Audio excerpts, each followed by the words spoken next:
The XFL has been wrapped up for a minute now, so it's time to look at the winners and the losers of the punters in the XFL, starting with the losers, which is, first and foremost, all of them. So hear me out before you get mad. They all came into this league with hopes of getting film so they could get back into the NFL, but the league straight up kneecapped them, forcing them to punt pretty much straight down the middle or high and short to limit the returns. But this style of punting they had to use is pretty much not something you could clearly send to any NFL team, but despite this, there were still winners and losers amongst them, so let's start at the bottom, where we've got the one, the only Mr. Johnny Townsend. And the reason he's at the bottom was, well, he got injured. He's got the talent, and probably the number one thing you don't want to do when you're taking a risk on a minor league like this is injure yourself. So when somebody missed a block, and Johnny had a grown man swan dive into his leg, which is no good, with just 2 games and 9 punts on his current XFL resume, he left this league with a 38-yard average, meaning that this is a precious year that ticks away for Johnny, as well as being unfortunate that he got injured. Now, one spot above him, which maybe even below him, or at the very least tied with him, is punter Race Porter. Now, I feel bad for Race because coming out of college, he had a 48.6-yard average, and he was actually one of the top 5 punters in college in a year where it was extremely hard to be top 10. But some of his finest work came from the plus side of the field with his electric coffin corner kicking ability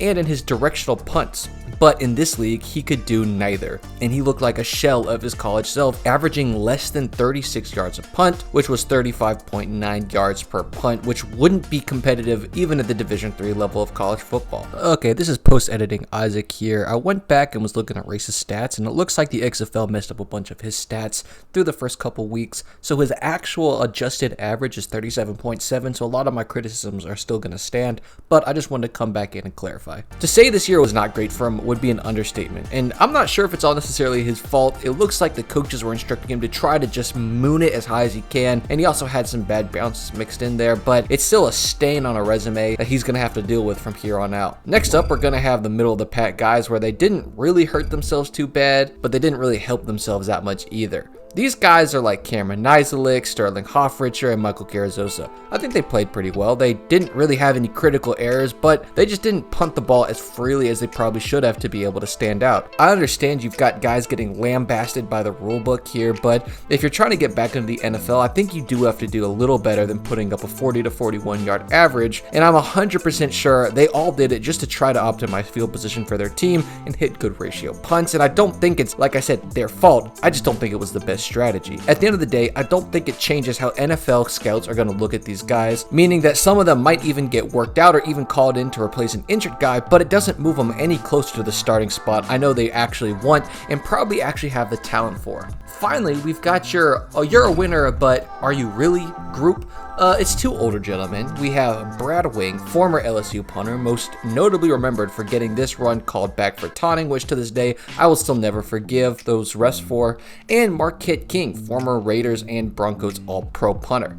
And why I have them in this group is because, well, they did what we know they would do. They were the number 1 and number 2 punters in terms of average. They hit the ball very far, very consistently, and they were absolute assets to their team. But we knew this about them before the season even started, and we will continue to know this about them even into next season. So, for whatever reason, why is the NFL not working these guys out? Don't ask me, because I don't know. They both are good directional punters if the league wants to give either one of them a shot, and frankly, I think they deserve a shot, but they didn't do anything different than what I knew they could do. So while they did very well, is it enough to get them a shot in the NFL? I guess we just don't know. And finally, near the top, we have Mac Brown. Brown was the replacement for Johnny Townsend, and he got to live the absolute dream. Aside from punting really well, where he put up a 44-yard average, he threw 3 times for 184 yards, 1 touchdown, and 1 interception. And that's on top of his good punting stats. Now, honestly, I don't really see him being in the ring of guys getting worked out this upcoming year. I don't think he showed off enough hang time prowess to sort of move into the echelon of pro punters that are going to be in the workout cycle, but I think it's very promising what he did show, and I think if he gets a full season under his belt, he probably will move into that realm. But for right now, he'll probably get some workouts, maybe even a tryout